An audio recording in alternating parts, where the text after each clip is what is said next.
हाय, hello, नमस्कार. कसे आहात सर्व? मजेत ना? मजेतच असाल. मी रसिका स्वागत करते तुमचं माझ्या नवीन व्हिडिओमध्ये. आज आहे मार्गशीर्ष महिन्यातला पहिला गुरुवार, म्हणून हळदीचं लेपन करायला घेतलं होतं. तसं तर दर गुरुवारीच मी लेपन करते आणि कोणताही सणवार असेल तर बघितलंच असेल तुम्ही माझ्या व्हिडिओमध्ये. पण आज म्हटलं तुमच्याबरोबर शेअर करावं म्हणून हा व्हिडिओ घेते. इथे मी 2 चमचे हळद घेतली आधी. त्यानंतर पाव चमचा अष्टगंध टाकून घेतलं. 2 चमचे गोमूत्र घेतलं. आणि 1 चमचा गुलाबजल घेतलं. गुलाबजल नसेल तरी नाही घेतलं तरी चालेल. त्यानंतर पाणी टाकायचं आणि जे आपण पिण्यासाठी वापरतो ना पाणी, तेच पाणी वापरायचं ह्याच्यात. पाणी आपल्या अंदाजाने घालायचं, पण जास्त घट्टसुद्धा नाही करायचं आणि जास्त पातळ पण नाही करायचं. आणि गुठळ्यासुद्धा त्याच्यात राहून द्यायचे नाही. व्यवस्थित असं मिक्स करून घ्यायचं ते हलवून चांगलं. आता बघा ती कसं केलेलं आहे ते, म्हणजे कितपत पातळ किंवा घट्ट ठेवायचं ते. आणि आपण जेव्हा ते करतो ना तेव्हा आपल्याला अंदाज येतो साधारण कसं करून घ्यायचं आहे ते. आणि हळदीचं लेपन केल्यामुळे एक पॉझिटिव्ह एनर्जी येते. खूप छान वाटतं, प्रसन्न वाटतं असं उंबरठा बघताना तो. म्हणून करून घ्यायचं असतं. हे बघा असं म्हणजे इतपत ठेवायचं, जास्त पातळसुद्धा नाही करायचं. आता इथे थोडं थोडं टाकून घ्यायचं उंबरठ्यावर. उंबरठा मी आधीच स्वच्छ पुसून वगैरे घेतला होता लादी पुसतानाच. त्यामुळे आता डायरेक्ट लेपन करताना तुम्हाला दाखवते मी. आणि ते ते थोडं थोडं टाकून असं व्यवस्थित पसरवून घ्यायचं चमच्यानी किंवा हाताने जरी पसरवलं तरीसुद्धा चालेल.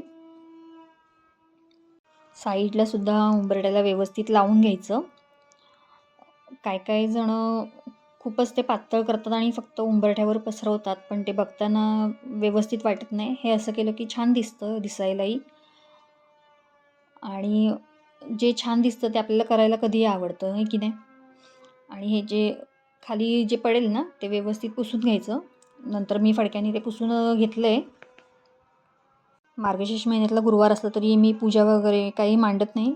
पहिल्यापासूनच मी नाही कधी केलेली पूजा लग्नाच्या आधी वगैरे, त्यामुळे आत्ताही नाही करत मी. पण उंबरठ्यावर लेपन किंवा आपली देवपूजा वगैरे हे रोजचं जे असतं ते सर्व करत असते. आता इथे बघा किती छान वाटतो उंबरठा बघायला. आज नाश्त्याला छान असे पोहे करून घेतले होते. त्यानंतर देवपूजासुद्धा करून झाली होती माझी. किती सुंदर झाली आहे पूजा. आज गुरुवार असल्यामुळे झाडाला जास्त फुलं नव्हती. बाकीच्यांनी फुलं आधीच काढून घेतली होती. मला जरा उशीर झाला होता फुलं काढायला. आणि ह्या घंटी जी आहे ना ती माझ्या सासूबाईंनी पुण्यातून आणली होती. गेल्या वर्षी आणली होती गणपतीत. 6चा सेट आणला होता. खूप छान वाटतात त्या बघायला. आता गुरुवार आहेत ना म्हणून मग म्हटलं देवारा जरा सजवू आपण. आणि त्यानंतर इथे उंबरठ्यावर छान अशी रांगोळी काढून घेतली. बाहेरसुद्धा दारात काढली होती. पूजा करून घेतली उंबरठ्याची पण सुंदर. आणि लेपन सुकायला जरा वेळच लागतो. त्यानंतर आम्हाला आज लग्नालासुद्धा जायचं होतं, म्हणून मग म्हटलं तयारी करून घेऊया लग्नाला जाण्यासाठी. छान असा साडी नेसून मी तयार झाली होती. तर कशी दिसते सांगा कमेंटमध्ये.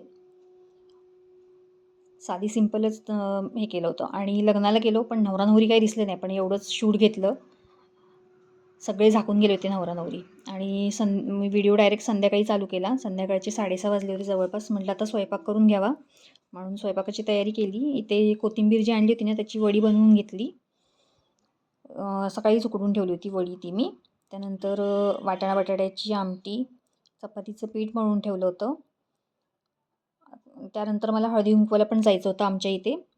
बिल्डिंगमध्ये बऱ्याच जणींकडे घट मांडतात, त्यामुळे त्यांच्याकडे जायचं होतं. 7:30पर्यंत सगळा स्वयंपाक आवरला होता. आणि हा बघा नैवेद्य छान असा.